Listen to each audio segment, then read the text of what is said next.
কেমন আছো বলো সবাই? আশা করি সকলেই ভালো আছো। আমিও ভালো আছি। আর ভিডিওটা আমি করছি রাত্রিবেলায়, কিন্তু গুড মর্নিংটা তোমাদের জানালাম, যেহেতু ভিডিওটা সকালবেলা দেবো সেজন্য গুড মর্নিংটা জানিয়ে দিলাম। তো আজকে খুব খুশি লাগছে, সোনামার ভিডিও রোহন দিয়েছে। আমরা চাই রোহন এইভাবেই ভিডিওগুলো আমাদের সামনে দিক।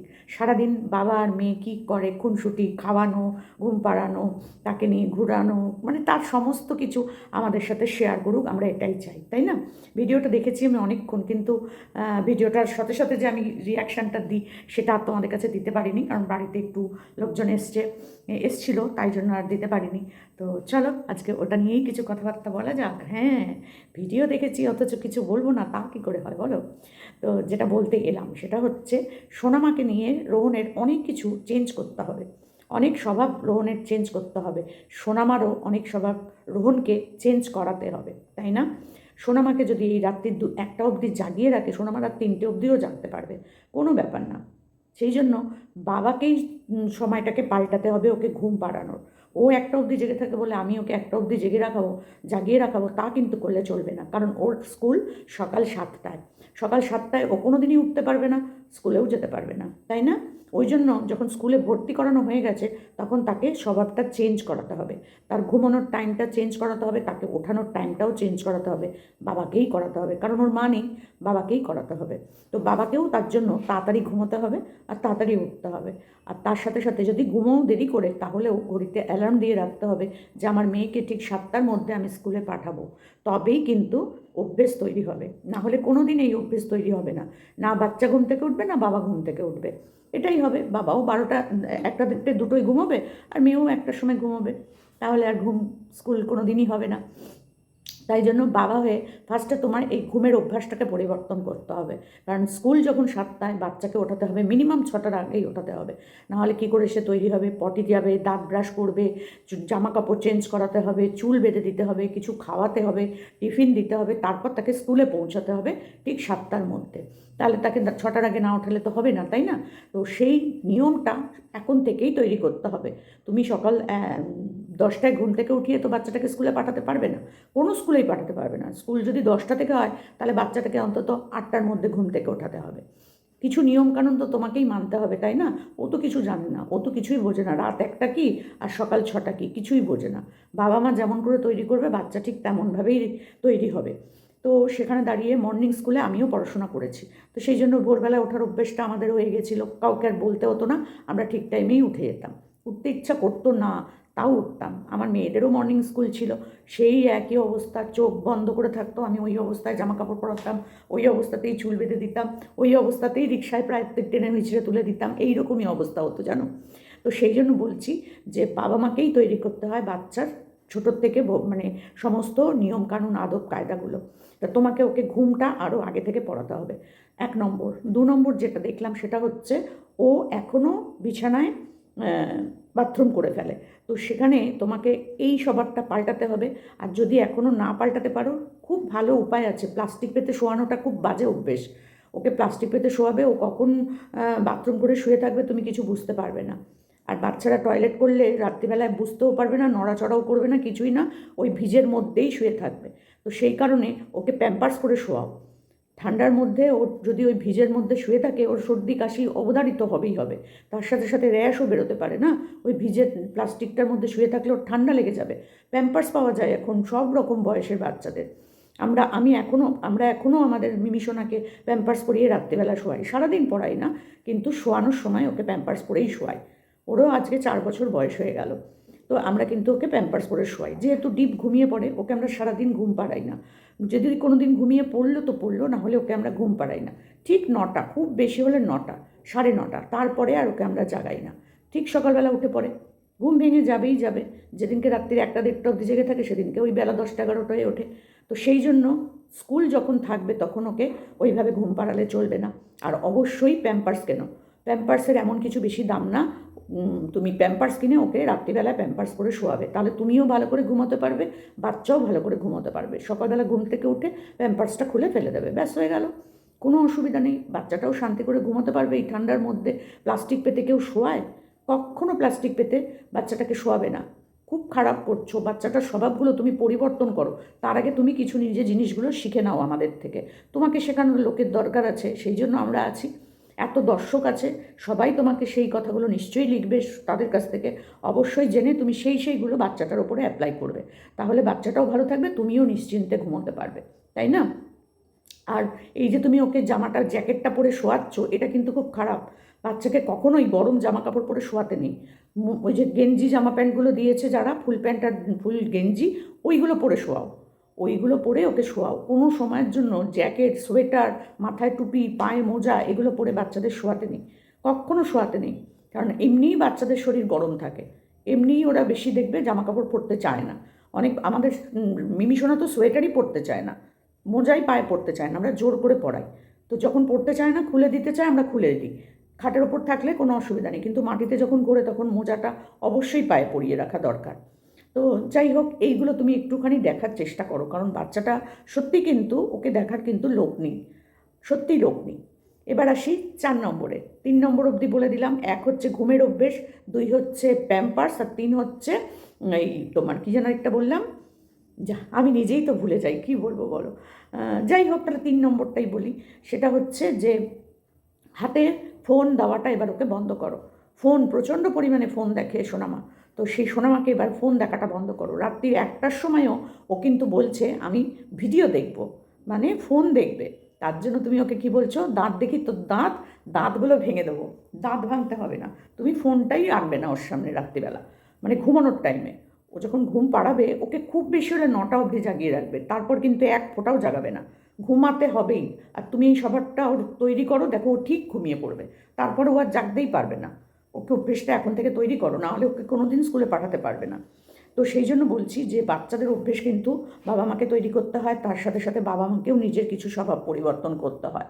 যে আমি 2টোই ঘুমাবো, 3টেই ঘুমাবো, তাই জন্য আমি ভোরবেলা উঠতে পারলাম না, তাহলে আমি বাচ্চাটাকে ডাকবো কী করে, আর বাচ্চাটাই বা স্কুল যাবে কী করে?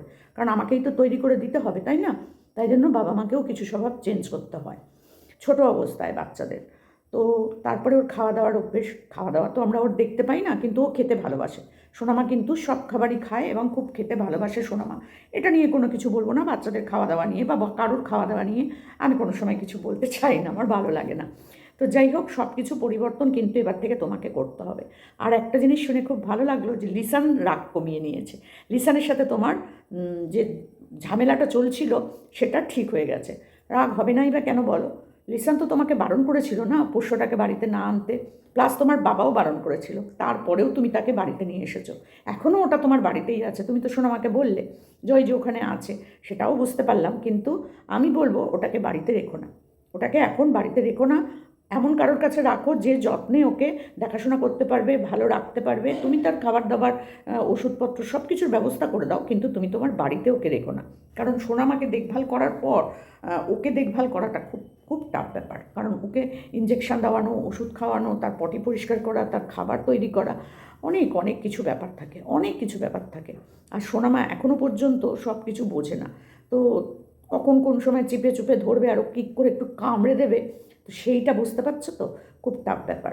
তো আরেকটু বড় হোক সোনামা, তখন ওকে নিয়ে এসো। দেখো সব বাচ্চা, আমাদের যেমন মিমি সোনা জন্ম থেকেই মানে বলতে গেলে ও বড় হয়েছে, ওর বাড়ির পোষ্যরাও বড় হয়েছে, চারখানা পোষ্য ওর সাথে সাথেই বড় হয়েছে। ওরও বয়স যা, ওই পোষ্যদেরও বয়স তাই। আমাদের মিমি সোনা ওদের কোলের ওপর উঠে শুয়ে থাকতো, ওদের পিঠে মাথা দিয়ে ঘুমাতো, ওরাও ওর গায়ের ওপরে এসে শুয়ে থাকতো, কারণ এসি চলতো গরমকালে। ওরা 4টেও খাটের ওপরে, আমাদের সোনামাও খাটের ওপরে, আমাদের মিমি সোনাও খাটের ওপরে ঘুমাতো। তো যদি ছোটোর থেকেই ওই অভ্যেসটা তৈরি হয়ে যায়, কোনো ব্যাপার না, ওরাও ওকে চিনে যায়, বাচ্চারাও ওকে চিনে যায়, ওরা কিচ্ছু করে না। কিন্তু যে বাচ্চাটাকে তুমি নিয়ে এসেছো সেটা কিন্তু বেশ একটু বড়সড় ওই বাচ্চা, খুব একটা ছোট না। আর তার সাথে সাথে থাকতে থাকতে সোনামাকে চিনে যাবে, এখন তো চেনে না না। কিন্তু তাও আমি বলবো তুমি ওকে একটু দূরেই রাখো, কারণ তোমার নিজের একটা লিভারের প্রবলেম, বিশাল বড় একটা রোগের তুমি কিন্তু আক্রান্ত হয়ে রয়েছো, তুমি কিন্তু সুস্থ নও। যদি তুমি সুস্থ স্বাভাবিক হতে, তাহলে কোনো ব্যাপার ছিল না যে না তুমি ওকে ঠিক দেখে টেখে রাখতে পারবে। তোমার নিজেরই এখন রেস্টের প্রয়োজন, তোমাকে ডাক্তার 2.5 মাসের একটা কোর্স দিয়েছে, সেটা তোমাকে ঠিক ঠিক করতে হবে। তুমি তো কথা শুনবে না, তবুও আমাদের বলা উচিত, আমরা বলবো, যেটা দেখবো সেটা অবশ্যই বলবো, অবশ্যই বলবো, ভালোর জন্যই বলবো, খারাপের জন্য কখনো বলবো না। আর লিসানের সাথে দূরত্বটা তৈরি করো না, এটা করলে তুমি খুব খুব পস্তাবে। যেখানে প্রত্যেকটা মানুষ তোমাকে মানে তোমার থেকে সরে যাবে না, তখন তুমি বুঝতে পারবে যে ইস আমি কেন এই পোষ্যটাকে নিয়ে আসলাম। এই পোষ্যটার জন্য একজনের জন্য 1,00,000 লোককে হারানো কিন্তু বড্ড কষ্টের, তাই না? আর 1,00,000 লোকের জন্য একজনকে হারানো যায়, কোনো অসুবিধা হয় না। সেই জন্য বলবো পোষ্যটাকে হারাতে হবে না, কিন্তু এমন কারোর কাছে দিয়ে দাও, সাকিব টাকিব এরকম অনেক বাচ্চা বাচ্চা ছেলে আছে যারা কিন্তু খুব ভালোভাবে ওর যত্ন করতে পারবে, তাই না? আর তুমিও তাকে গিয়ে একটু একটু করে দেখে আসবে, প্রতিদিন খাবার দিয়ে আসবে, তার ওষুধপত্র যা যা লাগে সবটাই তুমি বিয়ার করো, কিন্তু বাচ্চাটাকে একটু অন্যের কারোর কাছে রাখো। কারণ তোমার সুস্থ হওয়া অবধি এইটা বলবো। কারণ ওর পেছনেও একটা খরচ আছে, তোমার নিজের ওষুধের পেছনেও একটা খরচ আছে। 1.5 মাসের ওষুধ কিনে নিয়ে এসছো, খাচ্ছ তো ঠিক টাইম মতো? খাচ্ছ তো ওষুধটা, নাকি ওটাও ভুলে যাচ্ছ? তুমি তো নিজেকে সুস্থ মনে করেছো, কিন্তু তুমি সুস্থ নও। ডাক্তারি ভাষায় তুমি এখন অসুস্থ। 2.5 মাস তোমাকে কন্টিনিউ ওষুধ খেতে হবে, তারপর তোমাকে আবার ওখানে যেতে হবে, আবার তোমাকে টেস্ট করতে হবে। এইগুলো বুঝে শুনে তোমাকে চলতে হবে। ছোট্ট একটা বাচ্চাকে রেখে তোমাকে আবার যেতে হবে। সব কিছু মিলিয়ে তুমি যদি নিজে ঠিক না থাকো, কারোর পক্ষে ঠিক করা তোমাকে সম্ভব না, কারোর পক্ষে না। আমার খুব খারাপ লাগছিলো যখন তুমি বলছো যে আঙ্কেল রাগ করেছে আবার ঠিক হয়ে গেছে, এটা বলছিলে। কিন্তু আঙ্কেল যে রাগ করেছে পোষ্যটার জন্য, এটা কি ভুল করেছে? লিসানের মতন একটা ছেলে, বোঝদার একটা ছেলে তোমাকে যখন বারণ করেছে, তখন তোমার সেটা কিন্তু শোনা উচিত ছিলই। লিসান তোমার পাশে নেই, এটা আমরা কেউ ভাবতে পারবো না, এটা ভাবতে পারবো না। খুব খারাপ লাগবে, খুব খারাপ লাগবে। আর যারা তোমার শত্রু, তারাও উঠে পড়ে লাগবে, এই তো এত কষ্ট এত কিছু করে লিসানদা তোমাকে সব কিছু করে নিয়ে এলো, লিসানদার সাথেও তোমার ভাবটা রইল না, তার মানে তুমি বাজে ছেলে। তাহলে সেই বাজে ছেলেটা যাতে তুমি না হও, সেটার দিকে কিন্তু তোমাকে খেয়াল রাখতে হবে, তাই না? আর এত দর্শক তোমাকে ভালোবাসে, তারা কিন্তু এই জিনিসটা দেখে সবার কিন্তু মন খারাপ হয়ে গেছে। প্রত্যেকে কমেন্ট করেছে যে লিসানদার সাথে কি তাহলে সত্যি করেই তোমার সম্পর্কটা নষ্ট হয়ে গেল, ভাঙন ধরে গেল তোমাদের মধ্যে? আমাদের কারোর ভালো লাগেনি, কারোর না। কারণ লিসান তোমার পাশে ভগবানের মতন ছিল তোমার বিপদের সময়। সামান্য একটা পোষ্যের জন্য লিসানকে কখনো অপমান করো না, লিসানকে কোনো দিন দুঃখ দিও না, তাহলে সেটা খুব পাপ হবে, খুব পাপ হবে। কারণ সে তোমাকে একটা নতুন জীবন দান করেছে, এটা সবসময় মনে রাখবে। তুমি বলছিলে না যার কোনো দিন তুমি ভুল করবে না, এটা তুমি খুব বড় ভুল করছিলে। আবার একটা বড় ভুল করছিলে তুমি, লিসানের সাথে সম্পর্কটা নষ্ট হয়ে যাচ্ছিল। এইটা তুমি করো না, একটা পোষ্যের জন্য করো না। পোষ্য পোষার টাইম আছে তো, তোমারও তো বয়স বেশি নয়, তাই না? এখন অনেক বছর আছে। পোষ্য একটা এমন কিছু ব্যাপার নয় যে তাকে আনতেই হবে, রাখতেই হবে। কেউ দিলেই যে সব কিছু নিতে হয় তা নয়, কিন্তু তা নয়। কেউ যদি হাতে ধরে ভালোবেসে বীজ দেয়, তুমি কি বীজটা নেবে? নেবে না তো। বুঝে শুনে কি তুমি নেবে যে না না উনি দিয়েছেন, আমি কি করে না বলি বলে তুমি কি নিয়ে আসবে, খাবে সেটা? নিশ্চয়ই না। নিজের ভালোটা পাগলেও বোঝে। আর তুমি যদি সুস্থ মানুষ হয়েও না বোঝো, তাহলে আর কি বলবো বলো? কিছুই বলার নেই। এতগুলো মানুষ তোমার পাশ থেকে সরে যাক, এটা কিন্তু হতে দিও না। সামান্য একটা পোষ্যের জন্য সবাইকে হারিও না, এটা আমি তোমাকে বারবার বলে গেলাম। এখন মনে করছো যে তুমি খুব ভালো করছো, কিন্তু না। সবাই যেদিন পাশ থেকে সরে যাবে, সেদিন তুমি বুঝতে পারবে যে আমি আজ পোষ্যটাকে না আনলেই তো পারতাম। না আনলাম তো আনলাম, অন্য কোথাও রাখতাম, আমি আমার বাড়িতে নাই আনতাম। আর যদিও বা আনলাম, আমি না ভিডিওতে দেখাতাম, তাহলেই তো সব গণ্ডগোল আমার চুকে যেত। যাই হোক, সবার আগে লিসানকে অন্তত কখনো অসম্মান করো না। লিসান কষ্ট পায় এরকম কোনো কাজ তুমি করো না। আর বাবা মা তো আছেই, তোমার বাবাও কিন্তু বারণ করেছিল, তারপরেও তুমি তাকে বাড়িতে এনেছো। দেখেছো তো কত মানুষ তোমাকে কমেন্ট বক্সে কী কী লিখেছে। সবাই কিন্তু খুব কষ্ট পেয়েছে লিসানের সাথে তোমার এই ব্যবহার। কেউ মেনে নিতে পারেনি, কেউ না। লিসানও প্রচণ্ড কষ্ট পেয়েছে, লিসানের মানে ভিডিও থেকে আমরা পুরোটাই বুঝতে পেরেছি। তো আমি চাইবো সব সম্পর্ক ঠিক হয়ে যাক, সব কিছু ঠিক হয়ে যাক। আর তুমি ওই পোষ্যটাকে এমন কারোর কাছে রাখো যে খুব ভালোভাবে ওকে দেখতে পারবে। চলো, এটুকুই বলার ছিল। আর যে কটা বলেছি তোমাকে সোনামার জন্য পালন করার, সেগুলো কিন্তু অবশ্যই পালন করো। কারণ বাচ্চাটার ভবিষ্যৎ কিন্তু তোমার হাতেই নির্ভর করছে, এটা মাথায় রেখো। তো চলো, ভালো থেকো, সুস্থ থেকো, মেয়েটাকে মানুষের মতো করে মানুষ করো, এটাই তোমাকে বললাম। চলো।